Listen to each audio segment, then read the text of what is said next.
बारा, चितवन र तनहुँमा आइतबार हुने निर्वाचनका लागि आज मध्यरातिदेखि प्रचार गर्न नपाइने।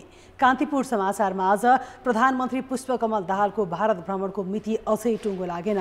प्रदेश सरकारहरूले राजनीतिक समीकरण मिलाउने बिताए 100 दिन। यो सँगै हामीसँग हुनेछ वायु प्रदूषणका कारण हुने रोगका बिरामी बढ्न थाले र 5 किलो सुनसहित बाँकेमा 2 जना पक्राउ। अन्तर्राष्ट्रियमा नेटो प्रमुखको युक्रेन भ्रमण र खेलकुदमा एसीसी प्रिमियर कपको अपडेट। नमस्कार, अब मुख्य समाचार। निर्वाचन प्रचारमा प्रधानमन्त्रीदेखि शीर्ष नेताहरूबाट आचार संहिताको उल्लङ्घन, उम्मेदवारलाई मन्त्री बनाउनेदेखि विकास परियोजनासम्मका आश्वासन, आयोग भन्छ प्रमाणित भए कारबाही हुन्छ। विकासका आयोजनामा चरम लापरवाही, भेरी नदीमा निर्माणाधीन बेली ब्रिज भाँचिँदा 2 जनाको मृत्यु, प्राविधिक र सरकारको प्रभावकारी अनुगमन नपुगेको विशेषज्ञको ठहर। फास्ट ट्र्याक निर्माणको म्याद 2 वर्ष थप्ने सरकारको निर्णय, खर्च हुन नसकेको 10 अर्ब बजेट रकमान्तर, एउटा योजनामा छुट्याइएको बजेट अन्यत्र सार्ने विकृति बढ्यो।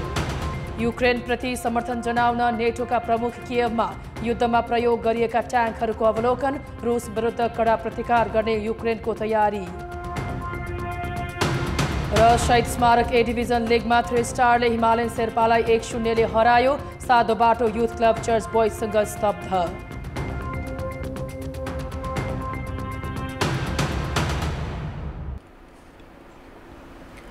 बारा, चितवन र तनहुँमा आइतबार हुने उपनिर्वाचनको प्रचार आज मध्यरातदेखि सकिँदैछ। उपनिर्वाचन प्रचारको अन्तिम दिन आज प्रधानमन्त्रीदेखि राजनीतिक दलका शीर्ष नेताहरू नै सहभागी भएर निर्वाचन आचार संहिता विपरीत मतदाता प्रभावित पार्ने प्रयास गरे। प्रधानमन्त्री तथा नेकपा माओवादी केन्द्रका अध्यक्ष पुष्पकमल दाहालले आज बारा क्षेत्र नम्बर 2 र चितवन क्षेत्र नम्बर 1 को चुनावी सभालाई सम्बोधन गर्न भ्याए। सत्ता गठबन्धनका उम्मेद्वारको पक्षमा मत माग्न पुगेका प्रधानमन्त्री दाहालले आफ्नो पदको समेत ख्याल नगरी निर्वाचन आचार संहिता विपरीत अभिव्यक्ति दिए। उनले बाराको महागढीमाई नगरपालिकाको वरियापुरमा गठबन्धनले गरेको चुनावी सभामा निजगढ अन्तर्राष्ट्रिय विमानस्थलको शिलान्यास छिटै गर्ने घोषणा मात्र गरेनन्, नागरिकता विधेयक पास गर्ने आश्वासन दिएर मतदाता प्रभावित पार्ने काम गरे। जबकि निर्वाचन आचार संहिताले प्रधानमन्त्रीले चुनावी सभामा गएर मतदातालाई प्रलोभनमा पार्न नपाउने भनेको छ। तर प्रधानमन्त्रीले आचार संहिताको ख्यालै गरेनन्। निजगढ अन्तर्राष्ट्रिय विमानस्थल बनाइन्छ, हामी अगाडि बढ्छौँ भनेर भनेको थिएँ। आज म तपाईँहरूको अगाडि उभिएर भन्न चाहन्छु, छिटै यसलाई शिलान्यासको लेभलमा पुर्याइनेछ। प्रधानमन्त्री दाहालले निर्वाचन आचार संहिता विपरीत कोभिडका कारण बन्द भएको भन्सार नाका खोल्नेदेखि गठबन्धनका उम्मेद्वारलाई जिताएर पठाए, विद्युत समस्या समाधान गर्ने आश्वासन समेत बाँडे। हिजो मात्र दाहालले तनहुँ 1 को चुनावी सभामा गठबन्धनका उम्मेद्वार गोविन्द भट्टराई जिताएर पठाए, मन्त्री बनाउनेसम्म भन्न भ्याए। मैले भन्न खोजेको कुरा माननीय शेरबहादुर देउवाजीले भनि नै सक्नुभयो, उहाँ मन्त्री हुनुहुन्छ भन्नुभयो। प्रधानमन्त्री दाहालले मात्र होइन, सत्तारूढ दलका अन्य शीर्ष नेताहरू पनि चुनावी सभामा सम्बोधन गर्दा सत्ताको प्रलोभन देखाउन छुटाएनन्। नेपाली कांग्रेसका सभापति शेरबहादुर देउवाले गठबन्धनका उम्मेद्वारलाई जिताएर पठाए, सरकारले स्थानीय समस्या समाधान गर्ने आश्वासन दिए।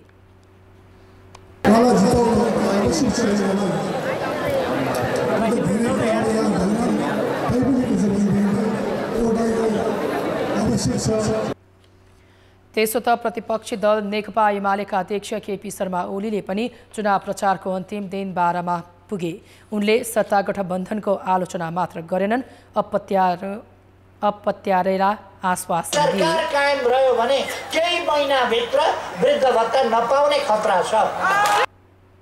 प्रधानमन्त्री तथा राजनीतिक दलका शीर्ष नेताहरूले आचार संहिता विपरीत निर्वाचन प्रचार गरिरहे पनि निर्वाचन आयोगले कुनै कारबाही गर्न सकेको छैन। दलका नेता तथा उम्मेद्वारले आचार संहिता उल्लङ्घन गरे उम्मेदवारी खारेजीसम्मको कारबाही गर्न सक्ने व्यवस्था छ, तर आयोगले त्यसतर्फ ध्यान दिन सकेको छैन। यो आचार संहिताले निषेध गरेको विषयवस्तुलाई कारबाहीको विषय बन्छ र कारबाही चाहिँ यति कडा पनि हुन सक्छ कि यदि त्यस्तो गम्भीर प्रकृतिको कानुन उल्लङ्घन गरेको टड्कारो रूपमा देखियो भने दलका उम्मेदवारहरूको मनोनयन पत्रसम्म खारेजसम्म हुने। बारा, चितवन र तनहुँको उपनिर्वाचनमा आचार संहिता उल्लङ्घन सम्बन्धी 13वटा उजुरी परेका छन्। मङ्सिरको निर्वाचनमा 130वटा उजुरी परेकोमा 17वटा घटनामा मात्र कारबाही गरिएको छ। गत चैत 20 गते उम्मेदवारी दर्ता गरेसँगै सुरु भएको चुनावी प्रचार प्रसारको आज अन्तिम दिन। यस पेजमा उम्मेदवारहरू जनताको घर दैलोमा पुग्दै आफूलाई जिताउन भोट माग्नमा व्यस्त रहे। चितवन क्षेत्र नम्बर 2 मा कांग्रेस एमालेका उम्मेदवारहरू उपनिर्वाचन गर्नुपरेको कारण बुझाउन समय खर्चिए भने राष्ट्रिय स्वतन्त्र पार्टीका उम्मेदवार आफ्नो प्रतिरक्षामै समय खर्चिए। पहिलो पटक प्रतिनिधि सभाको चुनावी अभियानमा होमिएका सत्ता गठबन्धनका साझा उम्मेदवार नेपाली कांग्रेसका जितनारायण श्रेष्ठलाई घर दैलो अभियानले हौसला बढाएको छ। मतदाताको माया र शुभेच्छा पाएको भन्दै यसपटक अप्रत्याशित नतिजा ल्याउने दाबी गर्छन्। केन्द्रीय नेताहरूको साथमा जनताको घर दैलोमा पुगेका श्रेष्ठ अहिले हौसिएका छन्। विगतमा हाम्रो भएका कमी कमजोरीलाई समीक्षा राम्रोसँग गरेका छौँ, बुझेका छौँ। हाम्रो मत कहाँ चुइयो त्यो पनि हामीले अध्ययन अवलोकन गरेका छौँ। त्यो कारणले यो निर्वाचन सबै ढङ्गबाट हामी जित्ने गरी तयारी गरेका छौँ। पहिलो पटक चुनावमा होमिएका एमालेका जिल्ला अध्यक्ष समेत रहेका उम्मेद्वार रामप्रसाद न्यौपाने पनि घर दैलो अभियानबाट सन्तुष्ट छन्।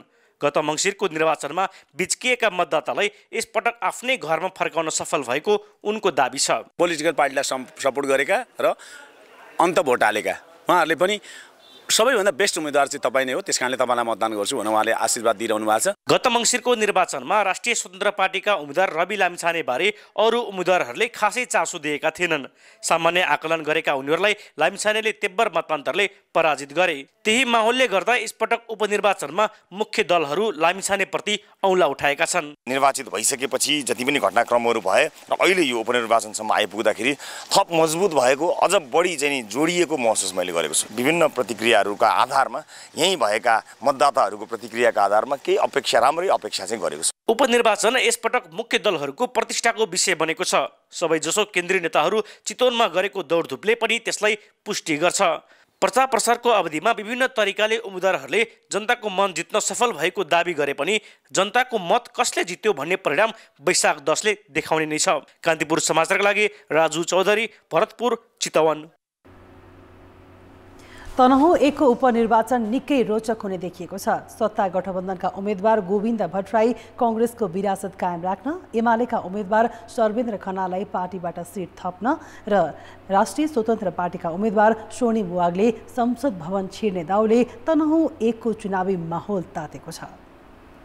तनहुँ 1 को चुनावी मैदानमा सत्ता गठबन्धनको समर्थनमा कांग्रेसका केन्द्रीय सदस्य गोविन्द भट्टराई, एमालेबाट नेपाल प्रहरीका पूर्व प्रहरी महानिरीक्षक सर्वेन्द्र खनाल, राजसपाबाट अर्थशास्त्री डाक्टर स्वर्णिम वाग्ले सहित राप्रपा, राष्ट्रिय जनमुक्ति, नागरिक उन्मुक्ति, नेसनल मंगोल, नेकपा समाजवादी, नेमकिपा गरी 9 राजनीतिक दलका उम्मेदवार छन्। निर्वाचनको समय केही दिन मात्र बाँकी रहँदा राजनीतिक दलका उम्मेदवारहरू आफ्नो पक्षमा मत पार्न रक्षा कक्षी नै चलेको छ। राजनीतिक मोडललाई पनि हामीले चाहिँ उल्टे फेराउने आकांक्षाका साथ अहिले जुन उभार आएको छ, एक किसिमको आशाको सञ्चार भएको छ, त्यो प्रक्रियामा त्यो महाअभियानमा म होमिन तनहुँ आएको छु। मलाई विश्वास छ यहाँका जनताले शानदारसित मलाई जिताएर पठाइदिनुहुन्छ ताकि म तनहुँलाई त न्याय गर्छु नै, तर देशमा पनि केही म योगदान दिन सकूँ। अहिले पार्टीको हामी एकता बद्ध हुन गइरहेको छ, सबै छ। अब सबै चाहिँ डाटाले पनि के भन्छ भने 10,000 हामी चाहिँ जित्छौँ।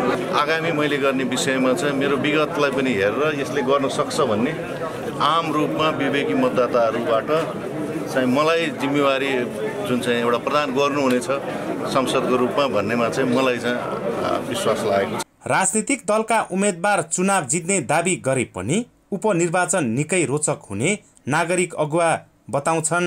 3टा युवाहरूको प्रतिस्पर्धा एउटा हुन खोज्दाखेरिमा त्यो स्वयं आफैमा पनि यो चाहिँ एउटा रोचक र चाहिँ उत्साहित निर्वाचन हुन्छ जस्तै लाग्छ मलाई। रोजीरोटी, आधारभूत आवश्यकता र पूर्वाधार विकास निर्माणमा यहाँका जनता भोका छन्।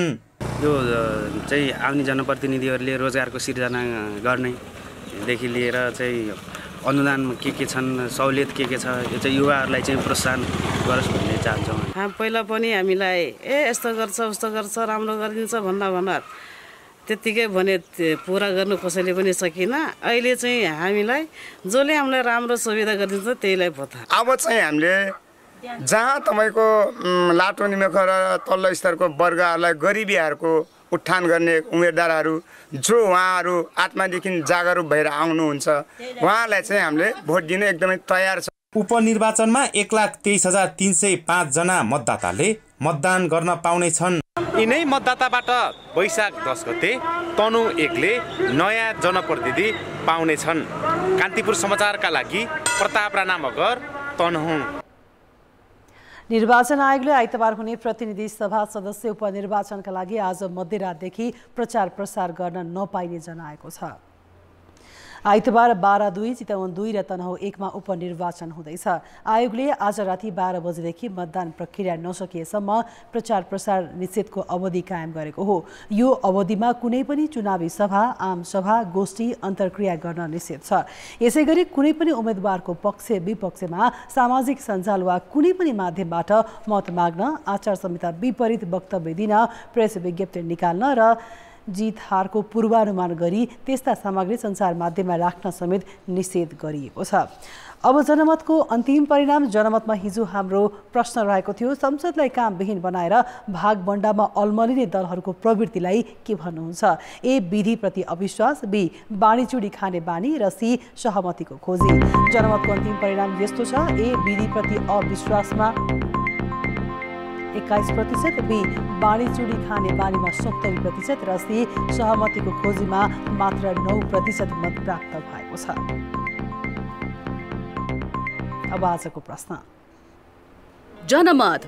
हाम्रो प्रश्न छ, निर्वाचन आचार संहिता पालनामा शीर्ष नेताले नै किन अटेर गरेका होलान्? ए, शक्तिको दुरुपयोग, बी, जिम्मेवारी बोध अभाव र सी, आयोगको निरीहता।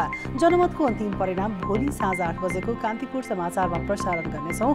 कृपया न्युज स्पेस एबी वा सी टाइप गरी 34001 मा एसएमएस गरी आफ्नो मत व्यक्त गर्नुहोला। सरकारले तराई मधेस द्रुत मार्ग सडक आयोजनाको म्याद 2083 चैत मसान्तसम्म थप गर्ने निर्णय गरेको छ। तराई मधेस द्रुत मार्ग सडक आयोजना 2074-75 मा सुरु भएको थियो। प्रस्तावित निजगढ विमानस्थलसँग जोडिएको यस आयोजना निर्माणको काम नेपाली सेनालाई दिइएको थियो। ठेकेदार छनौट र प्रशासनिक अलमलका कारण काम हुन नसकेपछि 2083 सम्म म्याद थपिएको हो। तराई मधेस द्रुत मार्गको कुल लागत 2 खर्ब 13 अर्ब अनुमान गरिएको थियो।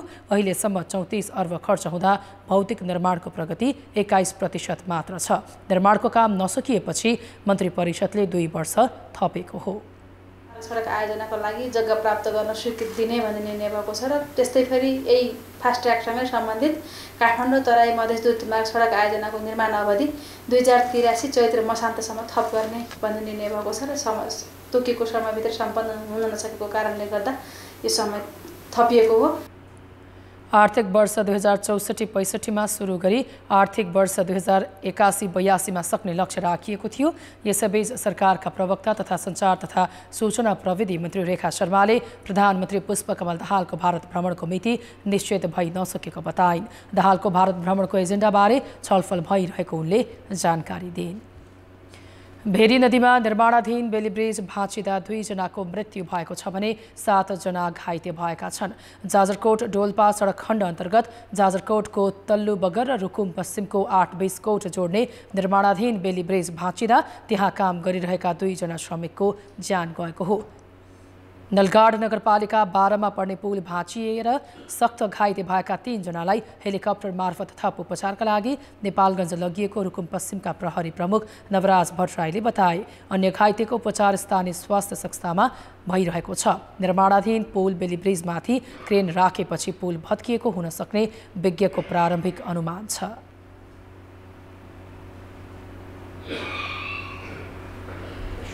लोकेसन छ क्रेनको, त्यो लोकेसन चाहिँ तल सबै प्रक्रिया पुरा नगरिकन उसको चाहिँ जुन पार्ट्सहरू सबै राखेर अनि नटबोल्ट गरेर टाइट गरेर अनि मात्र सार्नुपर्ने, त्यो चाहिँ नभएको एउटा कारण हुन सक्छ। मेजर कारण त्यही मलाई लाग्छ। कमी कमजोरी भनौँ मलाई दुईटै पक्षतिर लाग्छ।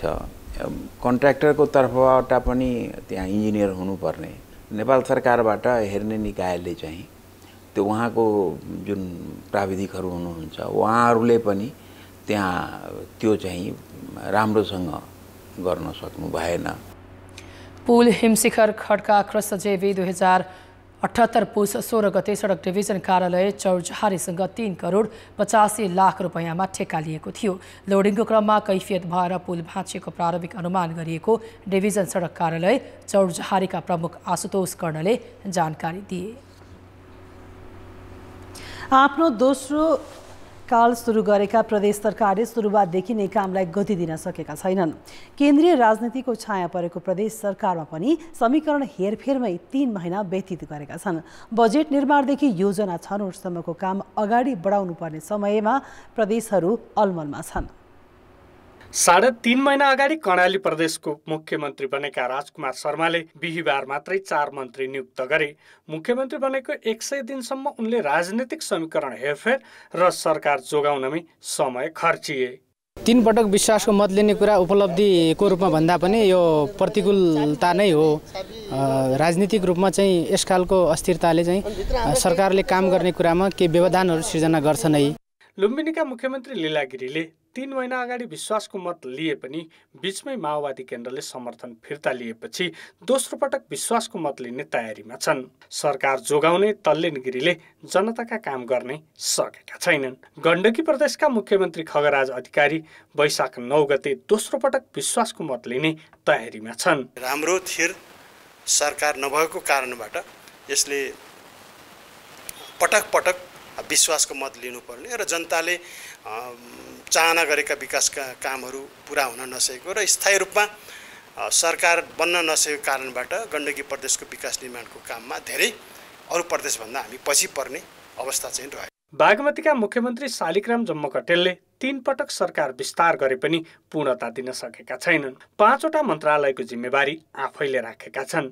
मन्त्रालयको संख्या घटाउनु र केही ऐन पारित गरेको बागमतीले खास काम गर्न नसकेको मुख्यमन्त्रीकै स्वीकारोक्ति छ।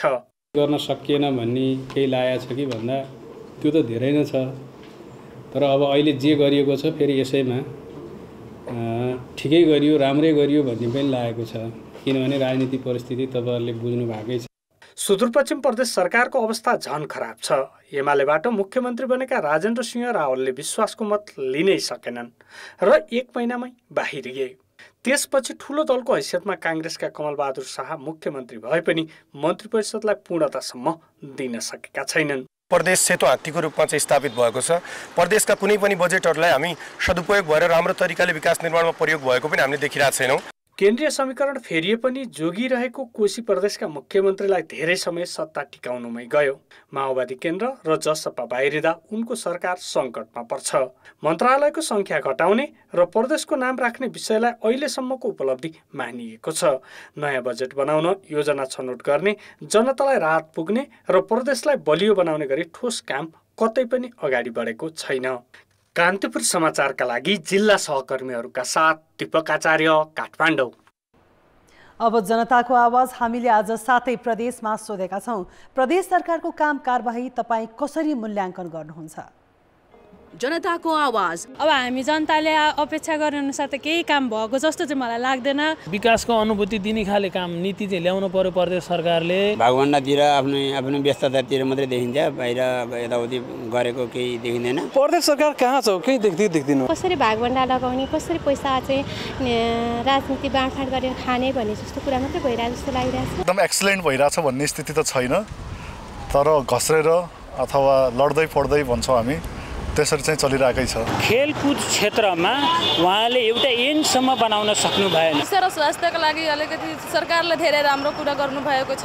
अघिल्लो सरकारहरूले जो स्थापित गरिदिएको थियो कमिसनको एउटा परम्परा, त्यही परम्परा अहिले पनि चलिरहेकै छ। प्रदेश सरकारको काम राम्रोसँग भइरहेको छैन, उहाँलाई राम्रोसँग काम गरिदिनु हुन म अनुरोध गर्दछु। खेलाडीको लागि पनि अलिकति प्रदेश सरकारले अलिकति चासो नदिएको मैले पाएको छु। मलाई यो निरर्थक नै लाग्छ। प्रदेश सरकारले के काम काम गरेछ र मूल्याङ्कन गर्नलाई केही काम गरे जस्तो त लाग्दैन। सरकार चाहिँ टिकाउने गिराउने खेलमाटे भइरहेको अवस्था छ। सबभन्दा दाङमा राजधानी हाम्रो राजधानी ल्याएको छ, सबभन्दा राम्रो काम यही गरेको छ। यो खर्च मात्र बढाउने चाहिँ एउटा बाटो हो एउटा त। जुन कामको जनताहरूले आशा र अपेक्षा गरेका थिए त्यो कामलाई खासै प्रभावकारी रूपमा भएको जस्तो मलाई लाग्दैन। ठिकै छ, अहिलेसम्मको कुराहरू राम्रै गर्नु भएको छ हैन। प्रदेश सरकार छ भन्ने त सुनिन्छ, तर त्यो कहिले बुटोल कहिले देउखोरी सार्नमै व्यस्त छ। प्रदेश सरकारको कामकाजलाई चाहिँ म त्यति धेरै थाहा छैन के बनाएको छ भन्ने कुरा त।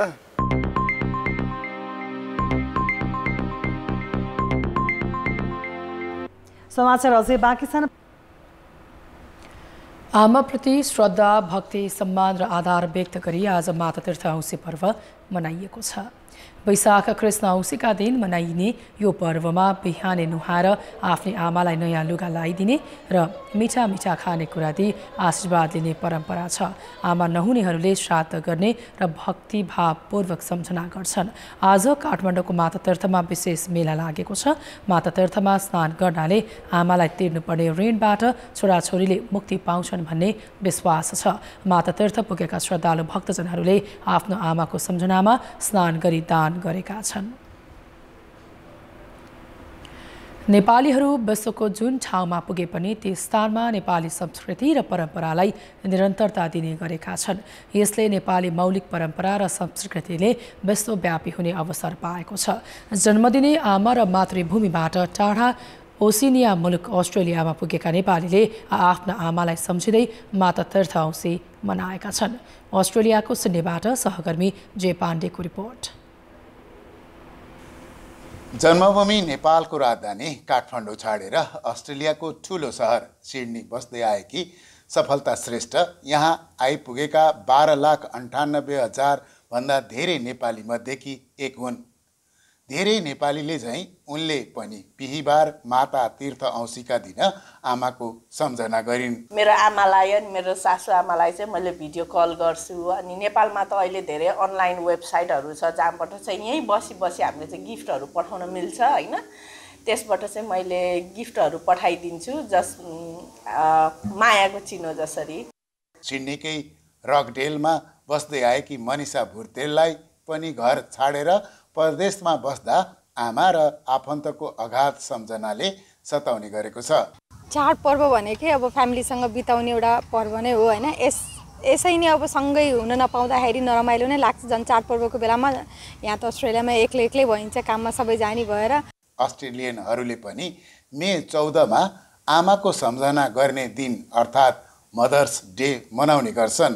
तर नेपाल र अस्ट्रेलियनको यो दिन मनाउने तरिकामा भने भिन्नता छ। यहाँ आएर मैले यसो विचार गर्दाखेरि सम्झना चाहिँ उनीहरूलाई पक्कै पनि भइराखेको मैले पाएँ।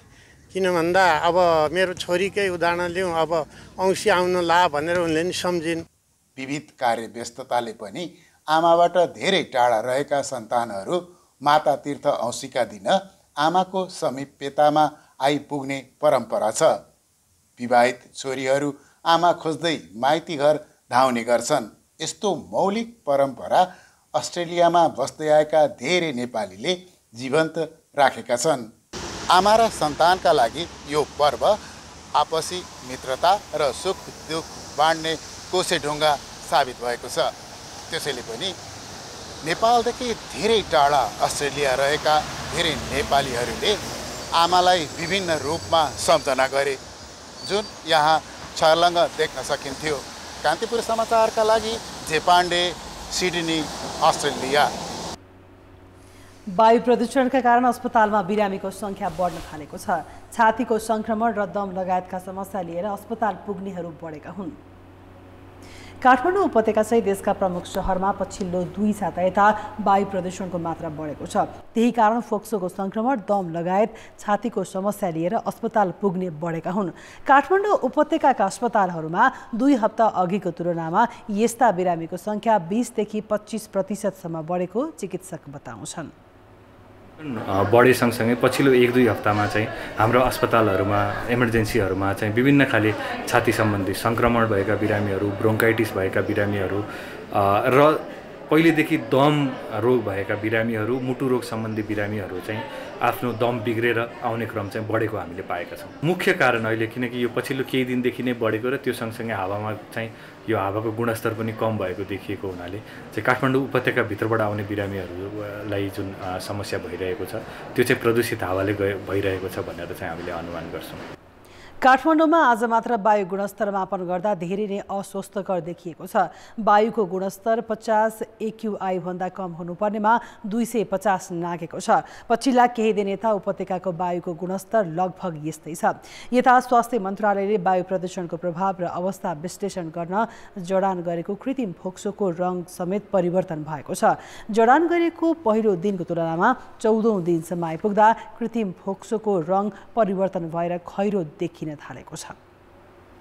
फोक्सो कसरी चाहिँ प्रदूषित वायुमा परिवर्तन हुँदै एउटा रोगको कारण बन्न सक्छ भन्ने कुरा देखाउन खोजिएको हो। हामीले जुन हिसाबले प्रदूषण छ र जुन हिसाबले स्वास्थ्यमा प्रभाव पारिरहेको छ भनेर अस्पतालहरूमा पाइरहेको तथ्याङ्क र अरू अध्ययनहरूबाट पाइरहेको तथ्याङ्कहरू र त्यो फोक्सोमा आएको जुन कृत्रिम फोक्सो स्वास्थ्य मन्त्रालयको गेटमा राखिएको कृत्रिम फोक्सो छ त्यसमा आएको परिवर्तनहरू हेर्दाखेरि चाहिँ एकदमै चाँडै चाहिँ परिवर्तन भएको देखिएको छ। चिकित्सकहरूले प्रदूषण बढेकाले सकेसम्म बिना कारण घर बाहिर हिँड्न परे मास्कको प्रयोग गरेर हिँड्न पनि आग्रह गरेका छन्। बाँके प्रहरीले झण्डै 5 किलो सुनका गरगहनासहित पक्राउ परेका 2 जनालाई सार्वजनिक गरेको छ। नेपालगञ्जको न्यू रोडमा रहेको न्यू इन्द्रेणी होटलबाट बुधबार राति पक्राउ परेका विराटनगरका रमेश सोनी र प्रकाश ठाकुरलाई प्रहरीले आज सार्वजनिक गरेको हो। उनीहरूको साथबाट 4 किलो 929 ग्राम तौलका सुनका गहना फेला परेको प्रहरीले जनाएको छ। पोखरामा पनि यिनीहरूले आफ्ना केही सामानहरू त्यहाँ पोखरामा पनि बेचेको भन्ने कुरा छ। इभन नेपालमा पनि आइसकेर यिनीहरूले चट्नु यिनीहरूको त्यो अर्नामेन्टहरू चट्नु उसमा चाहिँ एमाउन्टमा बेचिसकेको हुन्छ, डिल भइसकेको भन्ने खालको कुरा आएको छ। तर त्यो के हो भन्ने कुरा हामी अझ अनुसन्धान गराउँछ। त्यो कुरा पनि छिट्टै ल्याएर पक्राउ परेका 2 जनासहित बरामद सुनसहित थप छानबिनका लागि राजस्व अनुसन्धान कार्यालय कोहलपुरमा पठाइएको प्रहरीले जनाएको छ।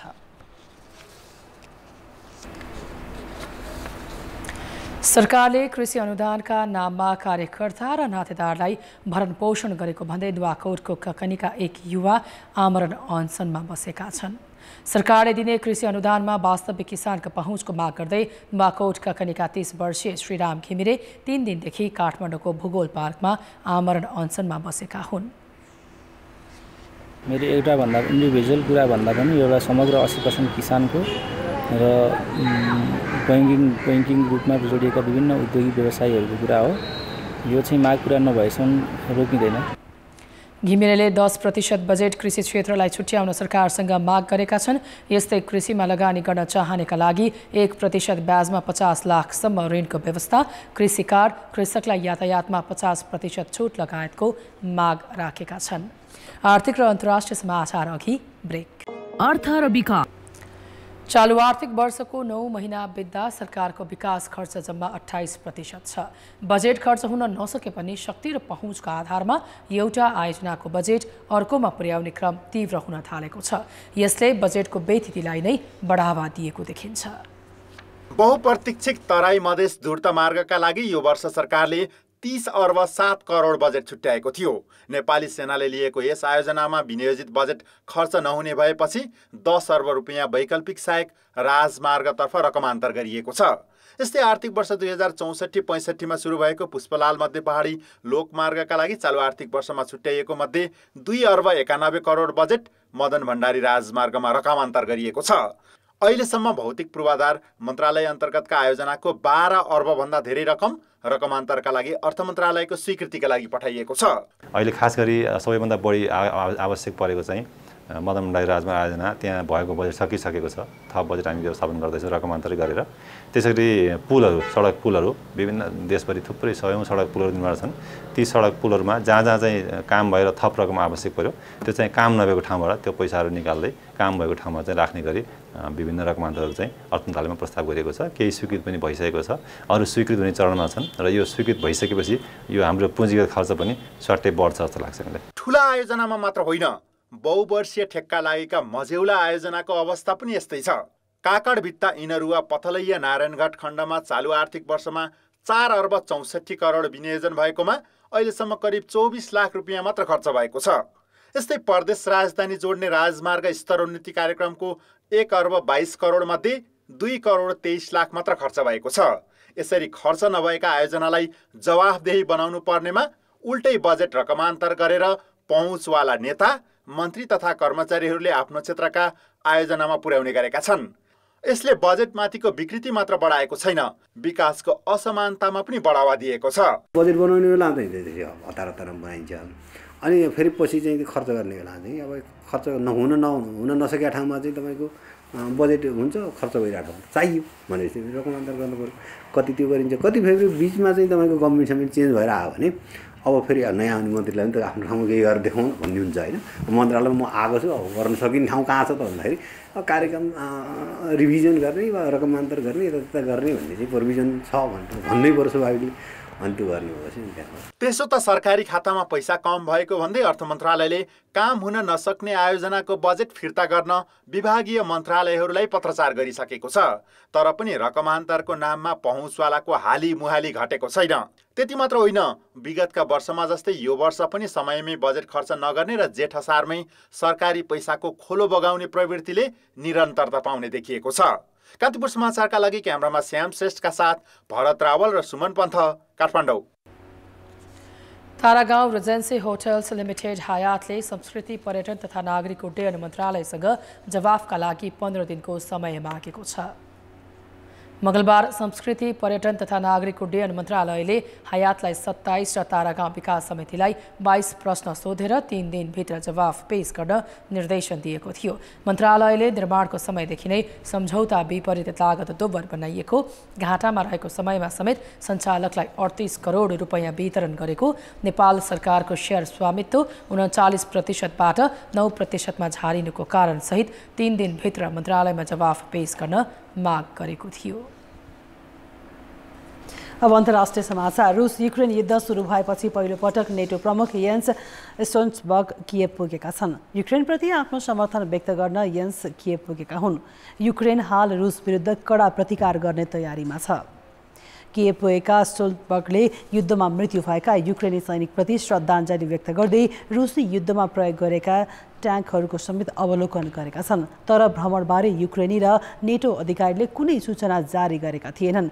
प्रायजसो युद्धका बेला गरिने उच्चस्तरीय भ्रमण गोप्य नै राखिन्छन्। तर केही समय यता भएका यस्ता उच्चस्तरीय अधिकारीहरूले भने युक्रेनी राष्ट्रपति भोलोदिमिर जेलेन्स्कीसँग वार्ता गर्ने गरेका छन्। स्टोल्टनबर्गले किएभ भ्रमणले भने युक्रेनको नेटो सदस्य हुने प्रक्रिया द्रुत गतिमा अघि बढ्ने सङ्केतका रूपमा हेरिएको छ। हालसम्म नेटोले युक्रेनलाई हात हतियार सहयोग गर्दै पनि सैनिक सहायता भने गरेको छैन। किएभ भने आफ्ना मित्र राष्ट्रहरूसँग अझै धेरै सहयोगको अपिल गरिरहेको छ। रुसले नेटो प्रमुखको भ्रमणप्रति कुनै प्रतिक्रिया जनाएको छैन। समाचार अझै बाँकी छ। खेलकुद समाचार। कान्तिपुर खेलकुद समाचारमा स्वागत छ। शहीद स्मारक ए डिभिजन लिगमा 3 स्टार क्लबले लगातार 5 खेलसम्मको अपराजित यात्रा कायमै राखेको छ। 3 स्टारले आज हिमालयन शेर्पालाई 1-0 गोलले पराजित गर्यो।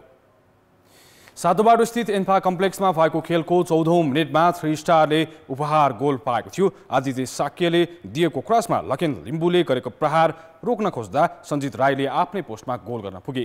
48औं मिनेटमा शेर्पाले पेनाल्टीमा गोल फर्काउने अवसर गुमायो। बक्सभित्र एबुयामीलाई पिटर सेगुनले फाउल गरेपछि पाएको पेनाल्टीमा विश्वास श्रेष्ठले गरेको प्रहार पोस्टमाथिबाट बाहिरिएको थियो। बाँकी समय हिमालयन शेर्पा खेलमा फर्कन सकेन र सोही गोल नै 3 स्टारको जितमा निर्णायक बन्यो। यो जितपछि 3 स्टार शीर्ष 3 मा उक्लिएको छ। उसको 10 खेलबाट 18 अङ्क भएको छ। शहीद स्मारक ए डिभिजन लिगमा चर्च बोइज युनाइटेडले 6 खेलसम्मको जितविहीन यात्रामा पूर्ण विराम लगाएको छ। चर्च बोइजले आज सातबाटो युवा क्लबलाई 2-1 गोलले पराजित गरेको हो। दशरथ रङ्गशालामा भएको खेलमा चर्च बोइजले खेलको सुरुवातमै अग्रता बनाएको थियो। आशिष चौधरीले 7औं मिनेटमा अग्रता दिलाएका हुन्। उनले आफैले गरेको प्रहारको रिबाउन्डमा आएको बलमा गोल गरे। 34औं मिनेटमा निरज चौधरीले बराबरी गोल फर्काए। विलियम ओपुकुको कर्नर बलमा निरजले हेडर गोल गरेका हुन्। दोस्रो हाफ सुरु भएको मात्रै 1 मिनेटमा चर्च बोइजले पुनः अग्रता बनाउन सफल भयो। सुशील शाहको क्रसमा मिलन राईले बक्सभित्रबाट गोल गरेका हुन्। सोही गोल चर्च बोइजको जितमा निर्णायक बन्यो। यो जितपछि चर्च बोइज 3 स्टारलाई उछिन्दै दोस्रो स्थानमा उक्लेको छ। उसको 10 खेलबाट 18 अङ्क भएको छ। सातो बाटो चौथो स्थानमा झरेको छ। सातो बाटोको समान खेलबाट 17 अङ्क भएको छ। यो खेलसँगै लिगको 10औं चरण सकिएको छ। 10औं चरण सकिँदा जलाखेल युथ क्लब 20 अङ्कसहित शीर्ष स्थानमा छ। चर्च बोइज दोस्रो तथा 3 स्टार तेस्रो स्थानमा छन्। हिमालयन शेर्पा क्लब र नेपाल पुलिस क्लब रेलिगेसन जोनमा छन्। तालिकाको पुछारमा रहेको पुलिसको 5 अङ्क छ। पुछारबाट 1 स्थान माथि रहेको शेर्पाको 9 अङ्क छ। एसिसी मेन्स प्रिमियर कपमा घरेलु टोली नेपालले भोलि बलियो प्रतिद्वन्दी ओमानसँग प्रतिस्पर्धा गर्दैछ। यो खेलको नतिजाले समूह ए को विजेताको बन्छ भन्ने लगभग टुङ्गो लाग्नेछ। नेपाल लगातार दोस्रो जित हात पार्ने लक्ष्यमा छ। समूहको आफ्नो पहिलो खेलमा नेपालले मलेसियालाई 6 विकेटले पराजित गरेको थियो। ओमानले पनि कतारलाई 40 रनले पराजित गर्यो। दुवै टिम ओडिआई मान्यता प्राप्त राष्ट्र हुन्। विश्व क्रिकेट लिग 2 मा ओमानले दोस्रो र नेपालले तेस्रो हुँदै एकदिवसीय विश्वकपको ग्लोबल छनौटमा स्थान बनाएका थिए। नेपाल र ओमान बीच 6 पटक प्रतिस्पर्धा भएको छ, जसमा नेपालले 4 खेलमा हार बेहोर्दा 2 खेल जितेको थियो। पछिल्लो पटक लिग 2 अन्तर्गत अमेरिकामा भएको खेलमा भने नेपाल 7 विकेटले विजयी भएको थियो। ओमान 3 वर्षपछि नेपाल आएको हो। 2020 मा नेपाल, अमेरिका र ओमान बीचको त्रिकोणात्मक सिरिजबाट लिग 2 को सुरुवात भएको हो। घरेलु मैदानमा नेपाल 9 खेलदेखि अपराजित रहेको छ। जारी प्रतियोगिता अघि भएको अभ्यास खेलमा पनि नेपालले ओमानलाई 5 विकेटले हराएको थियो। सो खेलमा प्रशिक्षक मोन्टी देसाईले युवा खेलाडीलाई अवसर दिएका थिए। ओमानको भने मुख्य टिम नै नेपाल विरुद्ध उत्रिएको थियो। नेपाल 2 अङ्कका साथ तालिकाको शीर्ष स्थानमा छ। समान अङ्क जोडेको ओमान दोस्रो स्थानमा छ। खेल कीर्तिपुर स्थित ट्यु मैदानमा बिहान 9:15 बजेबाट सुरु हुनेछ। भोलि नै मुलपानी मैदानमा युएई र हङकङ बीच खेल हुनेछ।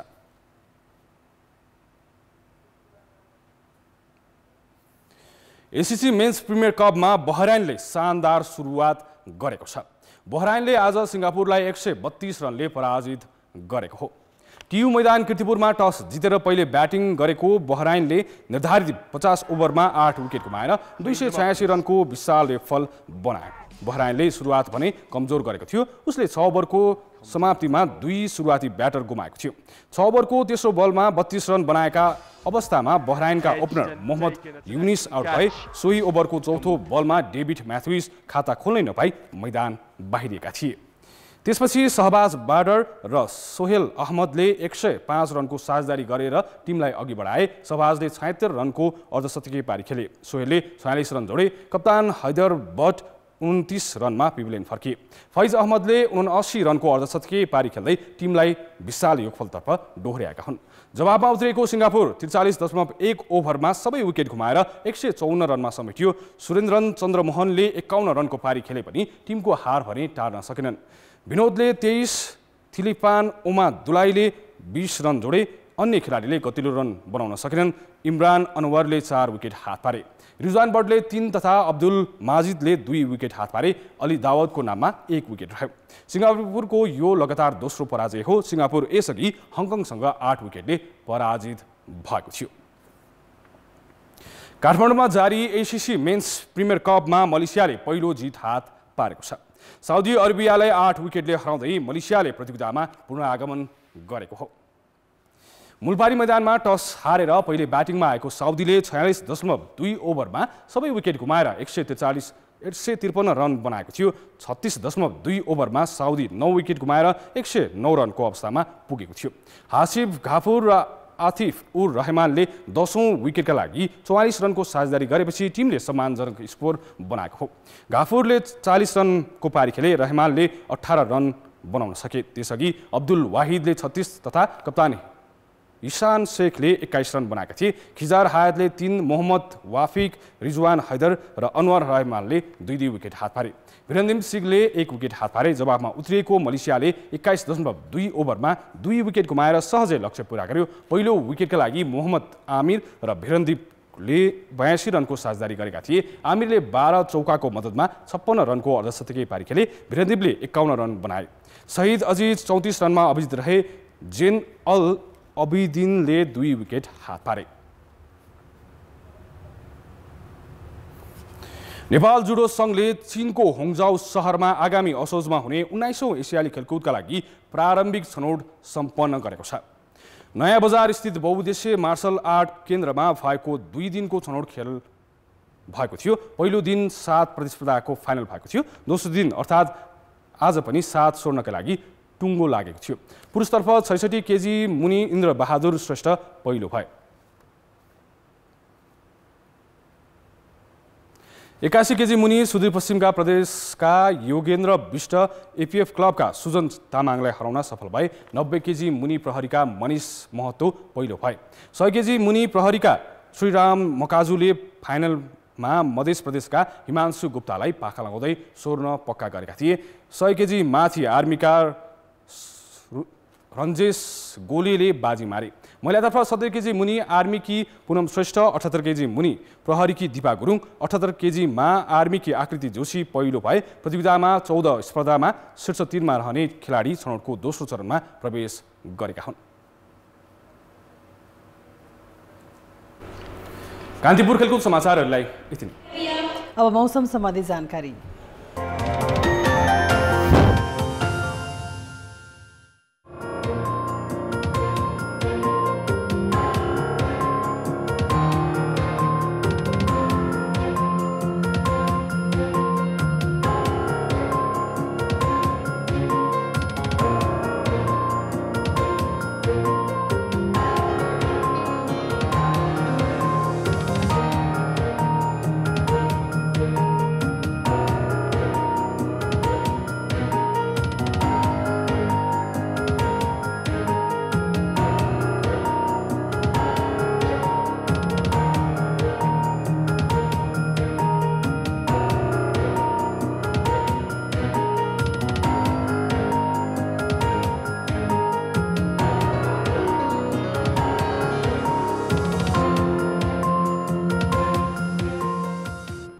कान्तिपुर समाचार अहिलेलाई सकियो। कान्तिपुर टेलिभिजन हेर्दै गर्नुहोला। नमस्ते।